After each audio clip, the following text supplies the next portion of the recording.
রেস্টুরেন্টের মতো এগ মশালা বাড়িতে কি করে তৈরি করবে খুব সহজ এবং ঘরোয়া উপকরণ দিয়ে আজকের ভিডিওতে সেটাই শেয়ার করবো। আসসালামু আলাইকুম, কেমন আছো তোমরা সবাই? নতুন একটি রেসিপিতে তোমাদের সবাইকে স্বাগত জানাই। ভিডিও শুরু করার আগে একটাই রিকোয়েস্ট, যদি চ্যানেলটিকে এখনও সাবস্ক্রাইব না করে থাকো তাহলে সাবস্ক্রাইব করে দিও, আর ফেসবুক থেকে দেখলে পেজটাকে ফলো করতে একদমই ভুলো না। অনেকেই আছো ভিডিও দেখে চলে যাচ্ছ, সাবস্ক্রাইব করো না, অবশ্যই সাবস্ক্রাইব করে দিও, আর পাশে থাকা বেল আইকনটাকে প্রেস করতে একদমই ভুলো না। চলো তাহলে দেখে নাও আজকের রেসিপি। খুবই সহজ পদ্ধতিতে করার চেষ্টা করেছি, আশা করছি তোমাদের ভালো লাগবে। তো এখানে আমি প্রথমে ডিমগুলোকে সেদ্ধ করে নেব। তার জন্য এখানে দিয়ে দিলাম হচ্ছে পরিমাণ মতো নুন আর 1 চা চামচের মতো ভিনিগার দিয়ে এবার ডিমটাকে ভালো করে সেদ্ধ করে নেব। এই রেসিপিটা দেখতে যেমন লোভনীয়, খেতেও খুব অসাধারণ হয়। তোমরা অবশ্যই এরকম করে একবার ট্রাই করে দেখবে। এখানে ডিমগুলো সেদ্ধ করা হয়ে গেছে, খোসাগুলো ছাড়িয়ে নিয়েছি। এবার কড়াই বসিয়ে দিয়েছি, কড়াইয়ের মধ্যে দিয়ে দিলাম হচ্ছে সর্ষের তেল। প্রথমে ডিমগুলোকে ভেজে নেব, তার জন্য এখানে ডিমগুলো দিয়ে দিলাম। এবার দিয়ে দিব হচ্ছে পরিমাণ মতো নুন আর একটু হলুদ গুঁড়ো আর একটু দিয়ে দিব হচ্ছে লঙ্কা গুঁড়ো দিয়ে ডিমগুলোকে খুব ভালো করে ভেজে নেব। তো এখানে ডিমগুলোকে লাল লাল করে ভেজে নেব। তোমরা চাইলে একটু বেশি কড়া করে ভাজতে পারো, আমি হালকা হালকা করে ভেজেছি। এখানে তোমাদের টেস্ট অনুযায়ী তোমরা করবে। ডিমগুলো খুব ভালোভাবে ভাজা হয়ে গেছে, এবার তুলে নেব। ওই তেলের মধ্যে দিয়ে দিব কয়েকটা লবঙ্গ, কয়েকটা এলাচ আর একটু দারচিনি দিয়ে মশলার ফ্লেভারটা বেরিয়ে আসলে এবার ওর মধ্যে দিয়ে দিব হচ্ছে পেঁয়াজ। এখানে আমি 2টো পেঁয়াজ নিয়েছি, খুব কুচি করে কেটে নিয়েছি পেঁয়াজগুলোকে। এবার পেঁয়াজগুলোকে ভেজে নেব প্রায় 1 থেকে 2 মিনিটের মতো। পেঁয়াজগুলো যখন খুব ভালোভাবে কুক করা হয়ে যাবে তখন ওর মধ্যে দিয়ে দিলাম হচ্ছে 1 চা চামচ কাঁচা লঙ্কা বাটা। এটা দিয়ে প্রায় 1 মিনিটের মতো ভালো করে কুক করে নিয়েছি। তারপর দিয়ে দিলাম হচ্ছে 1 চা চামচ আদা রসুন বাটা দিয়ে আবার 1 থেকে 1.5 মিনিট খুব ভালো করে কুক করে নেব। আর এখানে মশলাটা যত কষাবো ডিমের স্বাদটা আরও দ্বিগুণ হয়ে যাবে, তো এখানে মশলাটা বেশি করে কষানোর চেষ্টা করবে।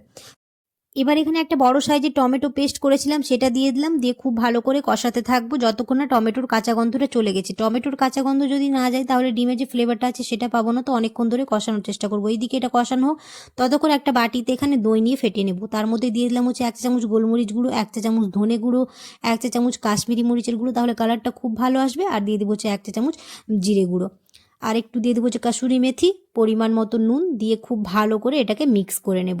আর ওইদিকে ততক্ষণে মশলাটা আমাদের কষানো হয়ে গেছে, টমেটোর কাঁচা গন্ধটাও চলে গেছে আর তেল বেরিয়ে এসছে, বুঝতেই পারছো। এবার এর মধ্যে এখন ওই পেস্টগুলো দিয়ে দেব, দিয়ে খুব ভালোভাবে 1 থেকে 2 মিনিট কষিয়ে নিলেই হয়ে যাবে।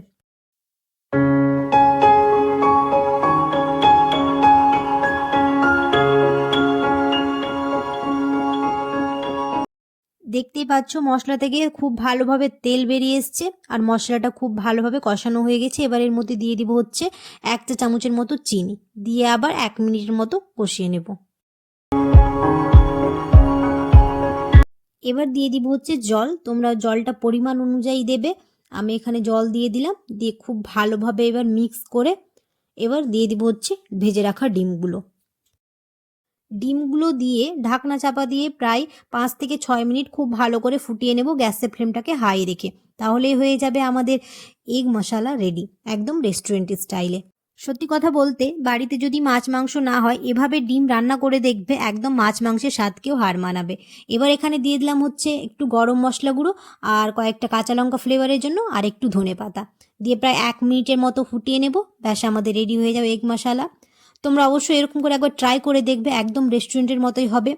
আর যদি বাড়িতে মাছ মাংস না হয় তো এই ডিম দিয়েই 1 থালা ভাত একদম শেষ হয়ে যাবে নিমিষের মধ্যে।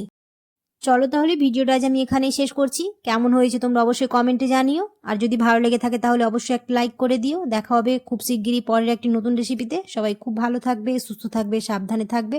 আল্লাহ হাফেজ। আর যদি তোমরা ট্রাই করে থাকো তাহলে অবশ্যই আমাকে কমেন্টে জানিও কেমন হয়েছে।